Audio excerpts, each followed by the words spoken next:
May 20 की incident ने May 21 दा मेमोरेंडम अमा पिसंगरे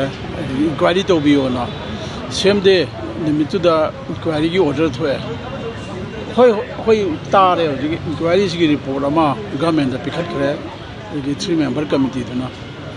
अदु हौजिक फावदा इंक्वायरी रिपोर्ट तु होय जो उद्री अफेल सम ताब नतना अदा इंक्वायरी द करी तौग्रगे हजि ngasi मिनिट निफु मंगा निफु तौनि सुरे अखोइने एक्शन अमतंग लौखटपियो हाइबने एक्शन दि याम चावबा चावदबि वा नतेबा थोखरिबा थौदोक्तुदि याम चावबा इंसिडेंट ने गवर्नर यावबा उखुलदा पांथोकपा सिरुई लिली फेस्टिवल की पाव कवरेज सत्पदा नमदना नंगहंदबनि चलहंदबनेबा मदुदा नतना कोई मियाम की याम थमोय सोकपा मणिपुर थाब वही मणिपुर स्टेट ट्रांसपोर्ट की बस की मणिपुर मुथकपा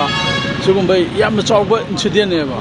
सिगुंबा थौदोसिगी मतंगदा कोइना मरुइना कोइना डिमांड तौरिबदि कोइ जर्नलिस्ट इंटरफेरेंस पीगिबा सिक्योरिटी फोर्स नमदना मतम चाना योहंदबा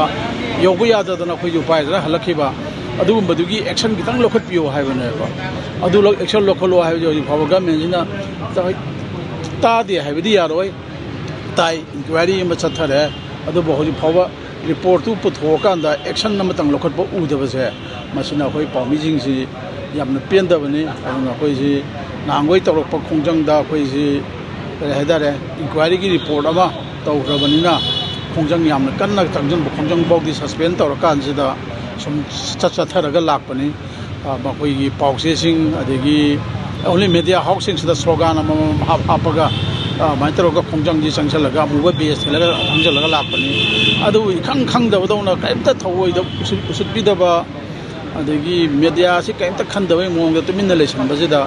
मसी खरा खंगनब चुम्मी हाइदना मसीगी खोंजंग चंगसन बनेना आई अदमाय थमजग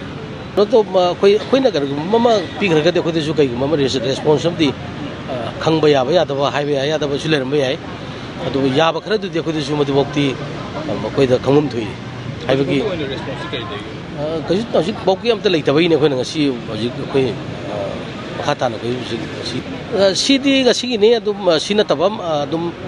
सुम कनो तब मथंग मथंग अदुम मखोय अदुम खनरगा अखोय अदुम तोतोपा तोरपा याबगी गनो लई अदुगा ngasi कंटिन्यू मसी फमिसि लोरगा मु कनो तौसे अखोय सुम कनो तौ भाइ निंजंग बाइ तारेने सरकार द कोइ काउद्री अखोय कनो से गाइरी नोगी कनो गाइरी हाइना खंगन बने कोइना मसी कनो तौरिसे